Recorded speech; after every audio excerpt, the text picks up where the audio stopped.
just looking at Alabama and just the pace that they kind of play at. Just what do you see from Alabama, and how do you kind of try to simulate that kind of in practice, which with how fast they play? Um, I like to call it NASCAR, Formula One offense, the way that they move, uh, quick ends, whoever closest to the ball, whether it's a guard, whether it's a big, gets it out, gets it up quick on maze end or misses. Very similar to Michigan in a way. When we first played them, Michigan was playing at a brick neck place. And so by understanding that transition defense is going to be a premium. Now, the thing for us, though, with transition defense, we got to throw some punches like we've been doing the last few games and got to get the ball out the net instead of uh, missing shots or live ball turnovers to keep them out of transition. And we want teams to play against our set defense. And when teams have to play against our set defense, it's been hard for teams to score on us when we're set. And so that's been something that we've preached to our players is that, guys, don't you realize that it's hard for a lot of these teams to score on us if we complete the series with the two-hand rebound in a half court. So we want to make it a half court game defensively and obviously take our opportunities when we get them in transition because we're pretty good in transition as well. But we can't have this 85, 90 possession game, and that's where they thrive. Yeah, and then just kind of looking at your guys, it seems like a lot of them are playing with a lot more confidence, I guess specifically DJ and John L. Just how important have these last couple of games been from that perspective, and what are you kind of seeing from them in that regard? Been very important, and I think last time we talked, I talked about how many different teams have we had to coach this year with guys in and out of the lineup, in and out on our depth chart. And so we've kind of settled in right now with what we have, the 8 guys that are playing. And Coach Cal has done an unbelievable job with changing our style of play, right? Our style of play is a little different now because this is a different team.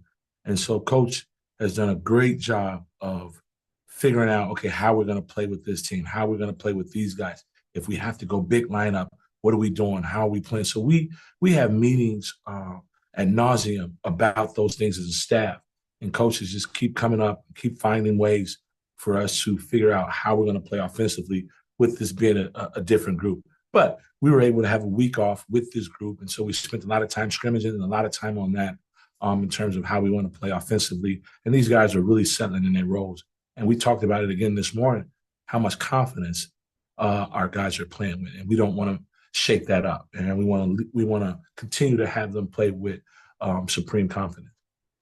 And then last one for me for now. I'll probably have some more later, but Jonas has played 10 minutes or fewer in the last three games. Is there anything lingering from his previous injury there? Or is it just kind of, I guess, working his way back into this different style of play you guys are going with at this time, or just what are you seeing there?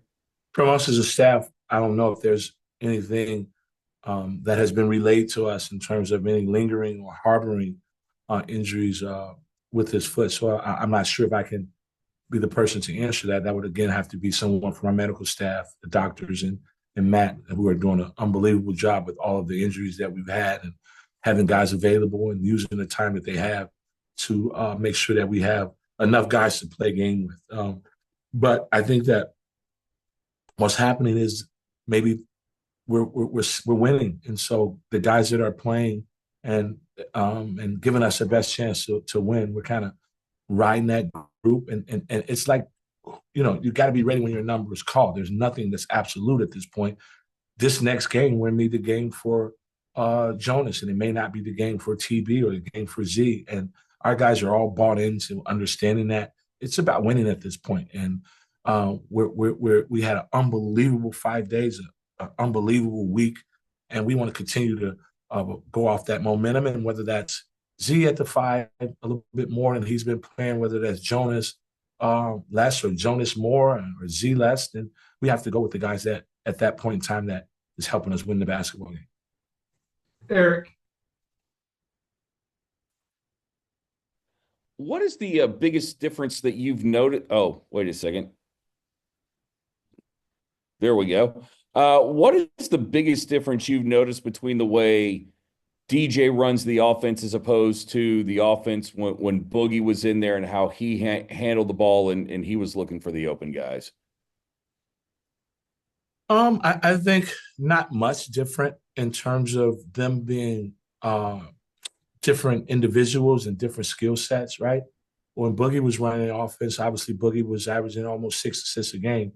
So he was obviously getting individuals involved in running the offense. But again, we played a different style of basketball with Boogie than we are playing with this group. And again, Coach Cal has figured out how to play with different groups and different teams. You know, it's a different team without Boogie on the floor. It's a totally different team. The dynamics of what he does, not having that, we have to figure out other ways to get that from other places in order to be successful to win.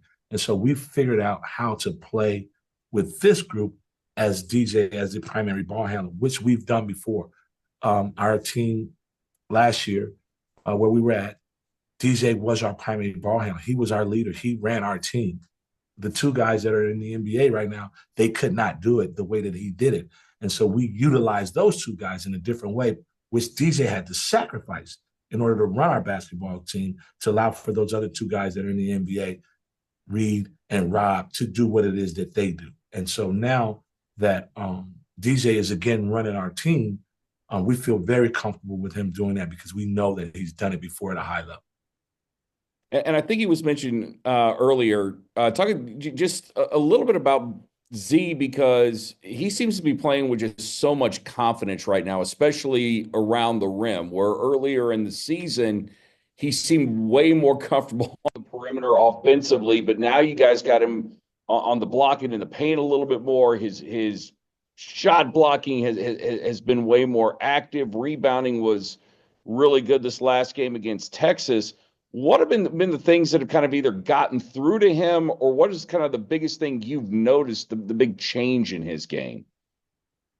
Well, Z attitude about everything has changed. And so your mind writes your game right. He's coming in with the attitude that he obviously already has an unbelievable amount of talent, right? Z can shoot threes.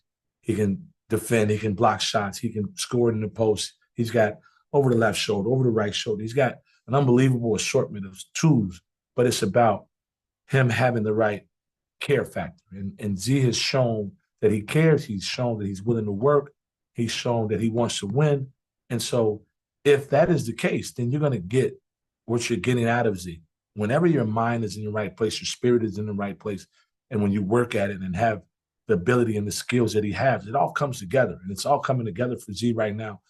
We always had the utmost respect for Z and what he is that he brings to the table. He just didn't bring it to the table every night, right? And so now that he's decided to bring it to the table every day in practice, every day in the game, he gives us something that a lot of people don't have, and that's a 7'2" center with guard skills. And so we're excited about what Z is doing right now, and I think that, again, the best basketball for Z is yet to come. He's still just now getting comfortable and understanding who he is and what he is. And he gives us some confidence. Z gives us some swagger now. Z's got an attitude about him. He's got swagger about him. He's got confidence. And what that does is that trickles down to everybody on our team. He's a guy that's very spirited, very confident. You know, Z's got a little chip. He's got a little swagger to him, and we need him to play with that swagger. Jackson. Hey, Chin. Real quick, is Adu feeling any better? I know ESPN said he was under the weather Wednesday night. He was under the weather, but he fought through like he should. And he gave us what he had to give us, and the fact that we have TB and Jonas, and we're by committee we're utilizing those guys, and it's working for us. But we need Adu, obviously, to be Adu. He is a difference maker on the floor, and he's a matchup problem. Him, I think, after a day off and being able to get some rest, and I think Matt has been monitoring him. Excuse me. Hopefully, he'll feel a lot better today. But he was a little bit under the weather. He had chills, all kind of stuff going on. But you know, he was taking himself in and out the game, and he was being there when we needed him. And at the time where we needed him, he showed up for it. So we appreciate Adu for doing that for us. You guys have done a really good job in the SEC, like holding teams to fewer 3-pointers than they average, especially against Kentucky last weekend. I'm sure that's a focus against Alabama. Where, like, when you're thinking about the foundation of stopping teams, like, where does that start? On the floor, how do you first approach trying to limit a team's 3-point attempts? It starts with our conversation. It starts with demonstrated performance. We talk about it. We demonstrate it in the floor in our practices, in our walkthroughs, in our drills. It's a huge point of emphasis for us. We were number one in our league in 2-point field goal defense. And so what we needed to do is to alleviate a lot of the threes that teams were getting because they weren't able necessarily scoring it at the rim at a high clip. And so we needed to kind of move up the standings in our 3-point field goal defense. And a lot of these teams shoot a bunch of threes. And so what we want to do is limit those FDAs from 3. And we also want to cut the number of makes downs, right? So if we limit the number you get to shoot, then that means we can cut the number that you have the ability to make. The more you shoot with some of these teams, the more they obviously able to make. It's not science. It's not rocket science. It's just we want to eliminate the attempts, which means that we'll cut down the makes. And so we worked a lot on our closeouts. We worked a lot on our schemes of how we can take away threes. And again, that would be a big point of emphasis for this game. These guys shoot 30 a game and they make about 10. But if you let them, they'll shoot 50. So we don't want them to get their 30, what they average, but we obviously don't want them to make the 10 that they're making. So that's a point of emphasis for us. But they also do an unbelievable job now of not just settling, right? They're getting to the rim more than they normally have done in history with Alabama and their coach. But they're also rebounding at a high clip. So they're +6 in our league in rebounding. So we got a lot of stuff that we're talking about doing in order for us to be successful in this game. And we need to play well at home. And so it's time. It's time. Last one for me. I mean, there's times where Carter and Billy kind of rotate who's guarding the primary ball handler and the best option on the other floor. I mean, when you guys recruited them as high school guys, did you envision, like, right away from the time they get on campus they could be these type of defensive players? We envisioned Billy. I think there was Billy we felt like was a little bit ahead defensively. But we also knew that with the attributes that Carter has been blessed with, that he can be a stopper defensively. And his mentality and his attitude is that of such. Like, he thinks, right? It's all about in between the ears. And so he is a kid that's confident in his ability to defend. And he and I talk a lot. We talk through text. We talk about some of the stuff that he needs to do defensively. And I'm on him a little bit because I know how good he can be at it. So when we're going through stuff, when we're going over stuff, I'm paying close attention to Carter because he can be absolute menace defensively with his ability, the way he moves his feet, his length, his size, his strength. Guys can play through his chest. He can play the bump game. And so both of those guys, I told him yesterday in film, like, we trust them defensively, but they can be better, right? It's the little small stuff that you kind of want to take a break. You kind of forget a schematic here or there. You want to cheat, and you can't in this league. The players are too good. And so we expect for them to be good defensively, and we trust them defensively to put them on teams' best players. Hutch. Yeah, Coach, you just touched on this a little bit ago, but I'm curious. You faced Nate Oates for the last several years. How has his offense evolved? Like, how is it different this year than maybe it was in the past? They've always been a high 3-point shooter team. They've always played the analytics. They're either shooting the 3 or at the rim. They don't want to take any mid-range shots, any floaters, any mid-range shots. And that's their system. That's their style. They're living in by the analytics of sort.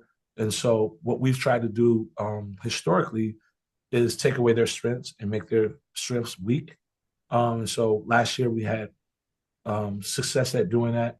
And our kids followed the game plan to a T. They followed it to a T, and we knew what we were going to give up. We knew what we were going to take away, and we were committed to it. And so our job this year is the same, right? And obviously get our kids to stick to the game plan and do it at a high level. They're going to take shots. We're not going to shut them out. We won't pitch a shutout. It won't be a game like that.